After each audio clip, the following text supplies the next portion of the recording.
Oke, bismillahirrahmanirrahim. Assalamualaikum semua para pokers, sahabat-sahabat semua yang ada di sini. Oke, mungkin Sa- ada yang belum kenal dengan saya.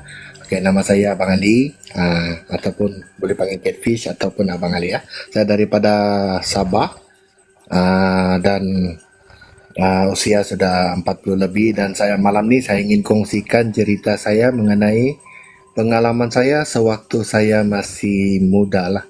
Sebab masa muda, okey, untuk pengetahuan, masa saya masih muda dulu saya suka pergi masuk hutan, pergi sungai, pergi laut, macam tu.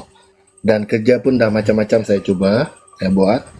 So malam ni saya nak kongsikan satu pengalaman saya yang saya alami sewaktu saya bekerja sebagai security guard. Ah, Oke. security guard di satu bangunan kerajaan, bangunan JPJ di daerah Beaufort. Oke. Okey, sebelum tu saya nak terangkan dulu kedudukan bangunan JPJ di daerah Beaufort tu bersebelahan dengan kuburan Cina. Gitu. Okey. Oke. Jadi saya masa tu baru berusia dalam awal 20-an. Jadi saya ditugaskan untuk menjaga bangunan JPJ tu waktu malam. Macam tu.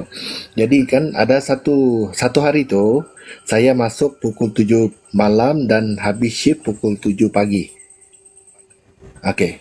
Jadi malam tu saya ada satu malam tu saya datang awal sikit, lebih kurang pukul 6 lebih macam tu saya sudah sampai di lokasi. Jadi yang bekerja shift pagi tu dia dia cakap dengan saya, dia bilang dia ada urusan nak nak keluar awal, so dia kena balik awal, dia minta tolong saya tolong punch card dia punya kad kerja lah. ah okey, jadi saya pun okey lah, saya bilang okey boleh, saya cakap. Jadi bila dia sudah balik untuk shift malam biasanya dua orang, dan ada seorang pakcik ni, dia memang sudah lama kerja di situ, dan malam tu kita orang memang dua orang lah shift malam.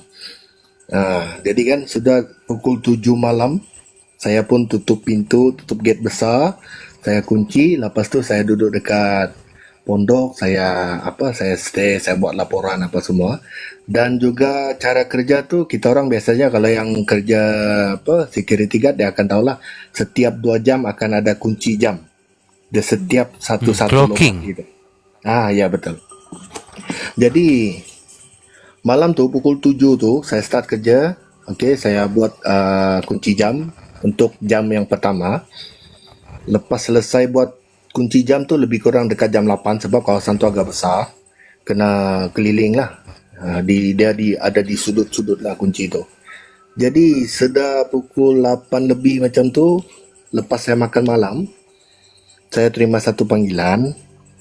Bila saya tengok panggilan tu adalah panggilan daripada kawan kerja saya tu, pakcik tu malam tu. Pakcik tu sebenarnya dia sudah pencen. Lepas tu dia ditarik balik, dia masuk kerja bagian security, dia kerja lagi. Sambung kerja maksud dia. Jadi malam tu dia telefon saya sekitar pukul 8 lebih lah. Dia cakap Wang, dia cakap Awang maksudnya. Orang Brunei. Jadi biasa kalau orang yang lebih muda, orang Brunei ni dia akan panggil Awang. Dia cakap, Awang, malam ni Awang setorang dulu boleh kah? Dia cakap. Jadi saya tanya, kenapa pakcik? Dia cakap, pakcik punya kaki bengkak, gaut pakcik datang, dia cakap macam tu. Oh, okey okey pakcik, saya cakap. Saya bilang, tak apalah pakcik, pakcik rehat di rumah malam ni, tak apa, saya setorang kerja, saya cakap betul. Jadi selepas dia telefon tu, saya pun stay di situ. Saya buka majalah sebab masa tu telefon masih lagi telefon yang biasalah, telefon lama dulu.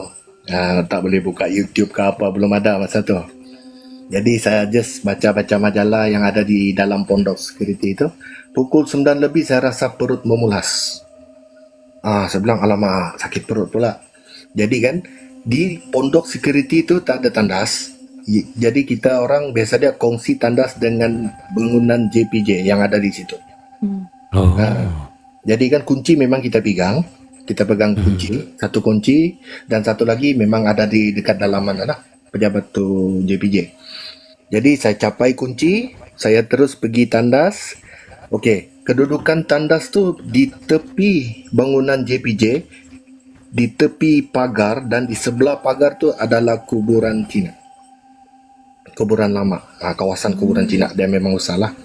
Jadi kan bila semalam tu saya masuk dalam tandas tu, dia ada pintu utama, lepas tu masuk ke dalam dia ada partition dalam, dia ada 3 pintu kecil. Maksudnya dia ada 3 tandas lah. Di hadapan 3 pintu tu ada sinki, lepas tu ada satu cermin besar. Boleh faham Okey, jadi malam tu saya pergi tandas yang paling pertama yang terdekat. Dan saya tak ada fikir macam apa-apa yang seram ke apa. Memang tak ada fikir apa-apa masa tu. Saya just masuk nak buang hajat macam masa tu. Lepas tu, sewaktu saya masih di dalam tandas, saya dengar pintu utama dibuka. Bila dibuka, saya dengar orang berjalan guna selipar. So, kita boleh dengar kan, tapak kaki dia tu dia jalan slow. Semacam tu. Jadi, saya dengar dia berjalan slow-slow daripada pintu utama. Dia masuk pergi tandas yang paling hujung. Jadi bila dia dah masuk dalam tandas, saya dengar lagi dia turunkan penutup tandas tu, lepas tu dia buka pipe, dengar air jatuh dalam baldi. So, saya masa tu saya lupa yang pakcik tu tak dapat datang. Jadi dalam fikiran saya fikir pakcik itu yang masuk. Malam tu saya betul-betul lupa yang dia tak dapat datang. Jadi saya dengar macam tu kan, saya just anggap mungkin pakcik tu masuk pergi buang hajat ke apa. Jadi selepas selesai kerja saya tu, saya keluar daripada tandas, saya cuci tangan depan sinki. Di sebalik cermin besar tu, saya tengok pintu belakang, pintu yang paling hujung, tandas hujung bertutup. Dan saya dengar suara orang seperti sedang meneran. Tapi dia meneran, dia macam kesakitan. Jadi saya cakap, dia suara meneran. Meneran ni dia macam mengejar sesuatu lah. Macam tu. Jadi bila saya dengar kan, dia macam tu. Dia kesakitan. Jadi saya cakap, kenapa pakcik ni? Saya cakap, mungkin ada salah makan ke apa. Saya just positive thinking Sakit lah. perut dia, sakit perut dia mengeram betul tu. Sembelit ke apa fikir macam tu lah. Lepas tu sambil saya cuci tangan tu saya tegur. Saya cakap, pakcik, okey kah? Saya cakap, keras kah? Saya cakap, saya sambil bermain bergurau dengan dia. Okay. Sembelit bang. Masa tu memang macam saya tak ingat sama sekali yang pakcik tu tak datang malam tu. Tak dapat datang. Jadi selepas saya cuci tangan apa semua, saya just dengar, selepas saya tanya tu, saya just dengar dia berdeham. Selepas saya tanya tu dia macam tu. Seolah-olah dia menjawab apa yang saya tanya tu. Jadi saya pun berdiri dekat selepas cuci tangan, saya berjalan pergi ke pintu utama. Lepas tu saya berdiri dekat pintu utama tu. Saya keluarkan sebatang rokok, lepas tu saya bakar. Sambil saya hisap rokok, saya tengok dekat pondok security tu. Saya tengok macam ada something yang unusual lah, yang pelik. Saya rasa macam kenapa, apa yang kurang lah, saya cakap. Tapi bila saya tengok betul-betul, pakcik tu parking motor dekat mana, saya cakap. Sebab selalunya kalau pakcik tu datang kerja, dia akan parking tepi bawah jendela. Betul-betul di bawah jendela. Motor dia tu dia akan parking tepi bawah jendela. Jadi bila saya tengok, saya cakap, pakcik ni parking motor dekat mana, saya cakap. Lepas tu baru bila saya nampak dah tak ada motor dekat situ, baru saya ingat yang dia dah telefon, dia tak dapat datang, kaki dia bengkak. Jadi bengkak tadi kan. Lepas tu baru saya terfikir, yang dalam tandas tu siapa, saya cakap. Dengan bunyi air jatuh dalam baldi tu masih cukup jelas. selepas tu saya memang tu masa tu kerja sebagai security kan, dia ada bawa cota. Jadi saya keluarkan cota saya cakap ini jangan-jangan ada orang luar akan masuk kan. Saya beranikan diri, saya ketuk pintu tu. Siapa dekat dalam, saya tanya. Tak ada yang jawab. Saya ketuk lagi. Beberapa kali saya ketuk, memang tak ada. Saya cuba tolak slow-slow. Pintu tu tak kunci. Okey, saya cuba tolak perlahan-lahan. Bila habis saya buka, tak ada orang di dalam. Lepas tu dalam baldi tu tak ada air, kosong. Bunyi air jatuh tu terus hilang. Astaghfirullahaladzim. Bila selepas saya buka tu, saya rasa dah lain dah. Saya pusing, saya nak keluar pergi pintu utama tu. Di sebalik cermin itu saya toleh, saya nampak satu lembaga hitam. Lembaga hitam berdiri di dalam tandas hujung tu. Tangan dia panjang sampai ke lantai. Tangan dia panjang sampai ke lantai. Lepas tu memang hitam lah, muka dia tak jelas. Saya pun tak tunggu, saya terus keluar. Saya terus lari pergi dekat pondok security tu. Lepas tu saya masuk dalam tu, saya tutup pintu, saya kunci. Saya cakap, apa boleh buat lah. Kunci jam tu memang saya akan pergilah malam tu. Sebab saya dah nampak benda tu. Jadi malam tu saya just stay di dalam pondok tu. Saya tak dapat tidur. Sebab selepas beberapa minit daripada tandas masuk dalam pondok security tu, selepas beberapa minit saya dah dengar di luar pondok security tu orang macam pukul-pukul guna tangan, keliling seolah-olah dia macam nak masuk macam tu. Tapi macam menepuk menepuk dinding. Dia bukan dia tepuk slow, dia pukul kuat. Bambung keliling, sekejap atas atap, sekejap dekat tepi-tepi. Jadi saya pun saya cakap saya just cari makan sini. Saya masa tu dah takut, tapi saya cuba beranikan diri untuk bersuara. Saya cakap kuat-kuat, saya cakap saya just cari makan dekat sini. Saya bilang, kalau korang nak ganggu pun janganlah ganggu saya cakap. Okey, korang nak ganggu orang lain, saya cakap macam tu. Ataupun korang pergi tempat lain. Ini tempat saya cari makan, saya cakap. Tapi benda tu tak lari. Dia pukul dinding, pukul pintu. Lepas tu dia stop. Nanti 15 minit, 20 minit macam tu dia sambung lagi. Pukul pintu. Macam tu. Jadi kita orang ada radio dalam tu. Saya buka radio, semua channel tak ada suara. Biasa kan dulu ada channel Sabah FM, lepas tu betul. Dia radio Kopi-kopi. FM. Dia ada daripada Brunei FM apa semua kan. Semua saya cari, semua tak ada malam tu. Bila cerita pasal channel kan, okey, untuk puakas di bawah yang tengah mendengar cerita Abang Ali ni melibatkan security, okey, dan ini adalah cerita yang pertama. Bila ada sesuatu yang mengganggu kita, radio pun akan turut juga. Dia akan turut juga Siaran. yang menyatakan siaran dia akan terganggu. Sebab saya pernah juga alami benda sama tau. Untuk korang kat bawah pun, adakah frekuensi pun akan berubah, betul? Dia akan efek. Frekuensi tu. Saya pernah saya pernah cuba cari maklumat. Sebenarnya entiti ni kan dia wujud dalam keadaan yang tidak kasat mata, tidak kasat mata lah, kita tidak nampak dengan mata kasar, tapi Betul. kehadiran dia tu membawa satu jenis gelombang macam elektromagnetik. Jadi barang-barang elektrik akan terganggu. Daripada apa yang memang berkaitan dengan frekuensi lah macam tu. Dia bawa satu gelombang yang lain daripada yang lain. Yang menyebabkan frekuensi sekeliling terganggu. Itu daripada yang saya saya kaji juga benda-benda macam tu.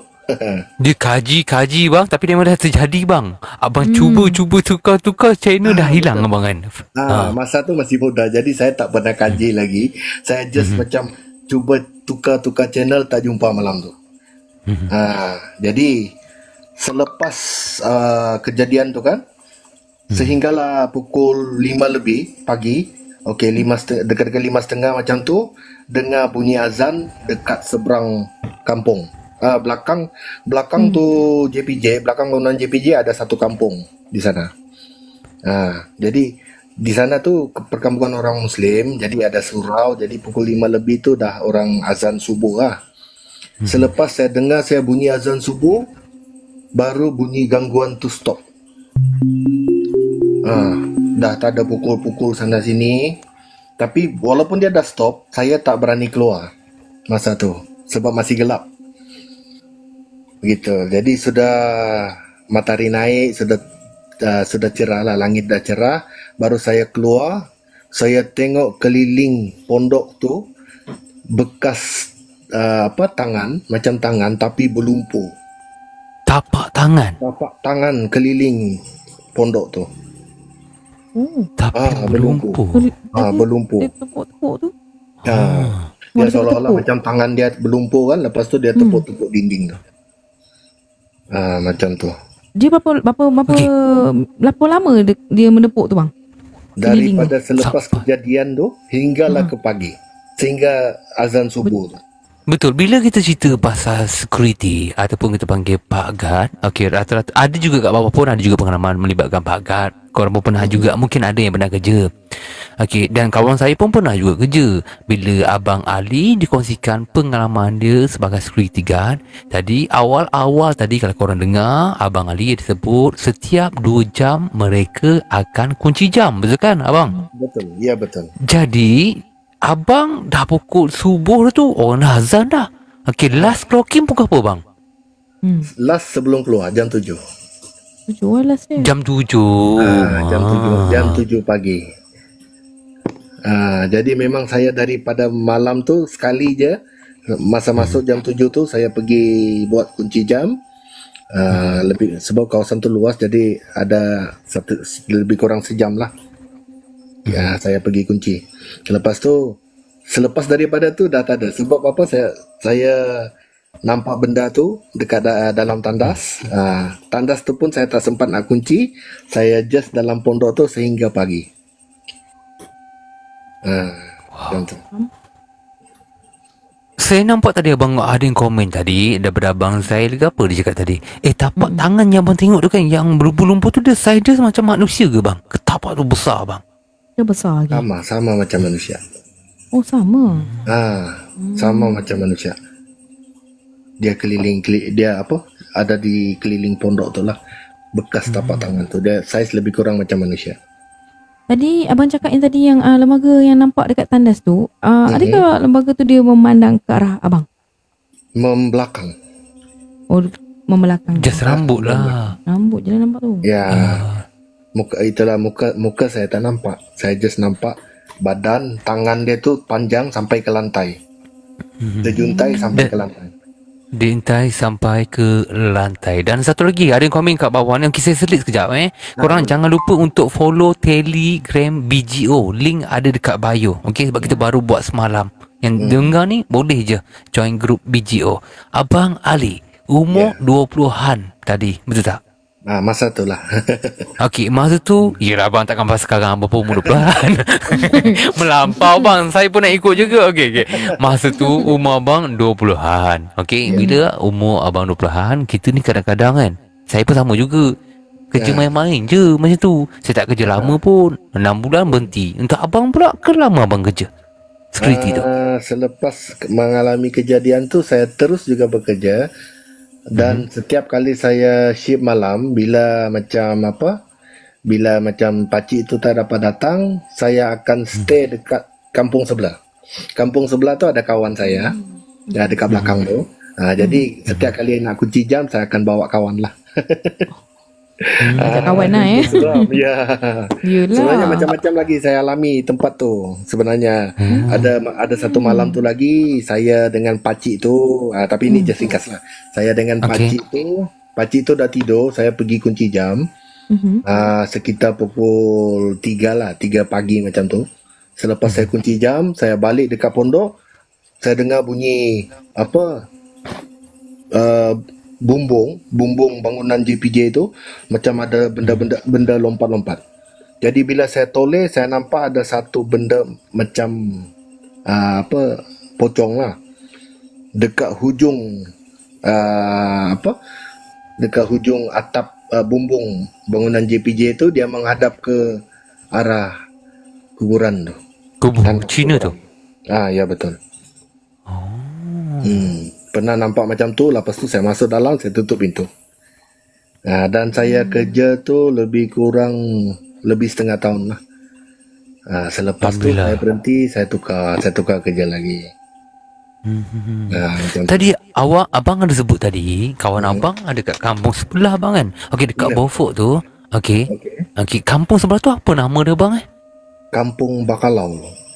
Bakalau. Maksudnya kampung Kukut sebelah tu Bakalau. Kalau tak, Kampung Kukut tu jauh daripada bangunan JPJ tu. Lebih kurang 5 kilometer lah. Kampung Kukut tu antara Beaufort nak jalan pergi daerah Menumbuk, dia di tengah-tengah. Okey. Macam tu. Dan cerita ni akan dipost nanti di YT ataupun di sini untuk orang-orang Sabah yang tahu cerita daripada abang Catfish ni ataupun abang Ali kita ni, boleh komen di bawah. Okey, kita pun nak baca nanti komen korang. Ya, betul. Abang Catfish, kita dah berada di hujung-hujung lah. Ah. Saya rasa kan kita nak masuk ke bahagian pengajaran kan, agak film dan juga puaka di bawah. Siapa yang ada cerita boleh mula queue di bawah. Saya rasa macam nak tak satu tajuk sesuai lah untuk cerita abang ni. Okey. Saya nak tajuk dia.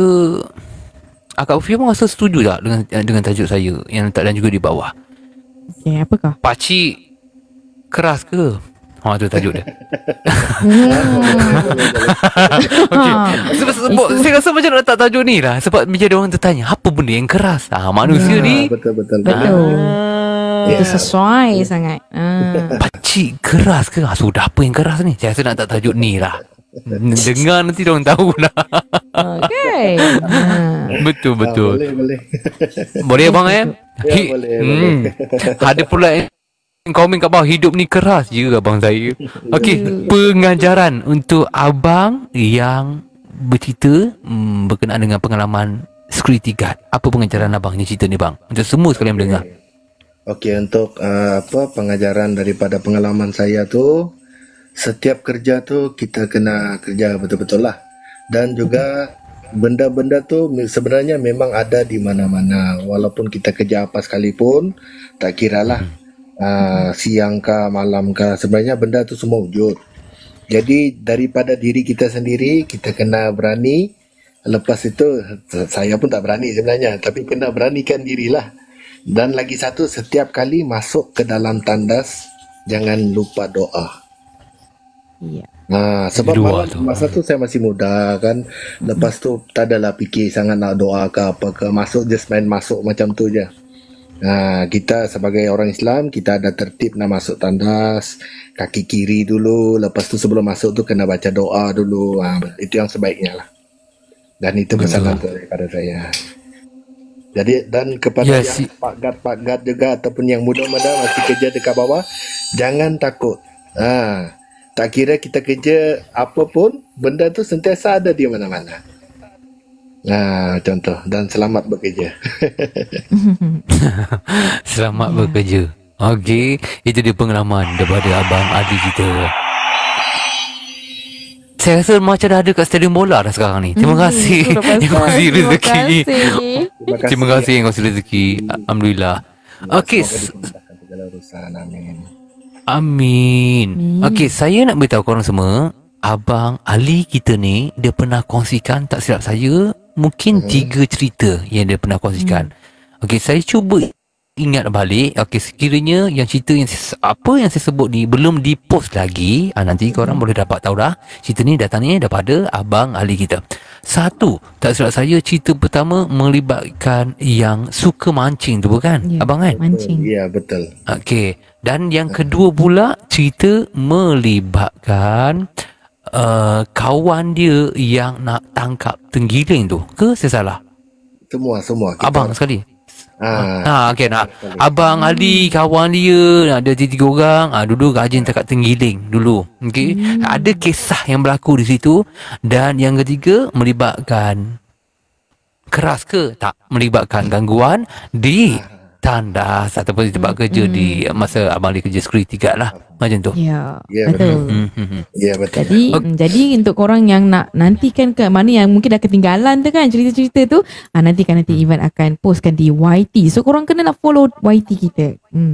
Ya, betul. Bantu subscribe sekali. Abang Ali, terima kasih. Satu perkongsian yang jelas, kan? Yang jelas. Intro pun padu, betul kan Agak View kan? Betul. Yes, intro pun padu.